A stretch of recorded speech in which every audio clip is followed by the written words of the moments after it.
Hello, the Ask Mike show, back again, Mike here as your host, and someone asked me about being open-minded.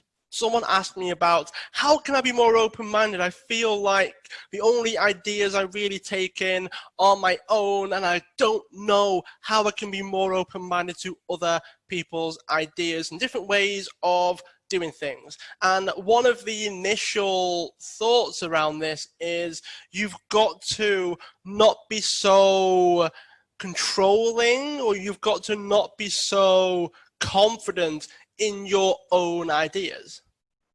It's a weird way of looking at it, but the more you are certain that you are right, the more that you're certain that your way is the only way, you're naturally going to close yourself off from everything else. So being open-minded in some ways is about understanding that you might not know everything. You might not know everything there is to know about your thing. And then you start to realize that, hey, maybe they've got a fresh perspective. Maybe they know something I don't. Maybe I could take this and see if it works for me. Being able to do that starts initially with not holding on so tightly to your own ideas, your own beliefs, your own way of thinking. So that is something worth considering. That's worth like the starting point of being open to other people's ideas, is to realize that they might actually hold some weight. They might actually have an idea that's valuable and important and potentially improving of your own life. Then you've got to figure out, okay, try it, test it, and do all those things. But being able to take in new information and use it starts with your ability to think, okay, I might not actually know everything about this. I might not be in the all-knowing position, all right? So that's number one. Number two is exposure to other ideas. It's amazing how much more open-minded you are when you're around people that think differently to you on a regular basis.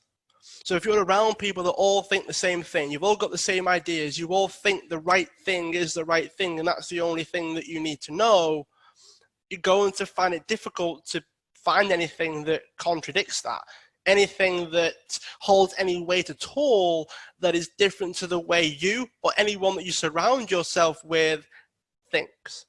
So being around people either in person or virtually that have different ideas and different ways of thinking to you can mean the world. That's why shows like this one, podcasts like this one, whereby loads of people have loads of different ideas, I share my thoughts, and every time I interview someone, my perspective shifts. Every time I talk to someone, message someone, spend time with them face to face, my perspective and the way I think shifts a little bit because it's ever so slightly different to mine. If everyone thought the same, we'd only think the same. We have no other reason to need to be open-minded. But because there are loads of people in the world, loads of different ideas, loads of different ways of thinking, it stands to reason that the more you're exposed to those ideas and the more you actively try to expose yourself to those ideas, like if you don't even try, then you're never going to. It's a proactive thing, not a reactive thing. You've got to go out there and challenge your own ideas. Be open to being wrong, and that is how you start to learn. That is how you become open-minded, all right? So they're the two main concepts that I would encourage you to think about. They are the two main things that you should probably take away, use, implement, and better yourself by trying it. Let me know what you think. Let me know if you're trying these out. Let me know on social media what you think about the show.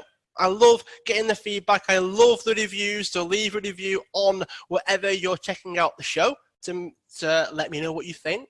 And if you haven't already, make sure you subscribe so you don't miss any of our future episodes. Have an amazing day, and I look forward to chatting to you all again very, very soon.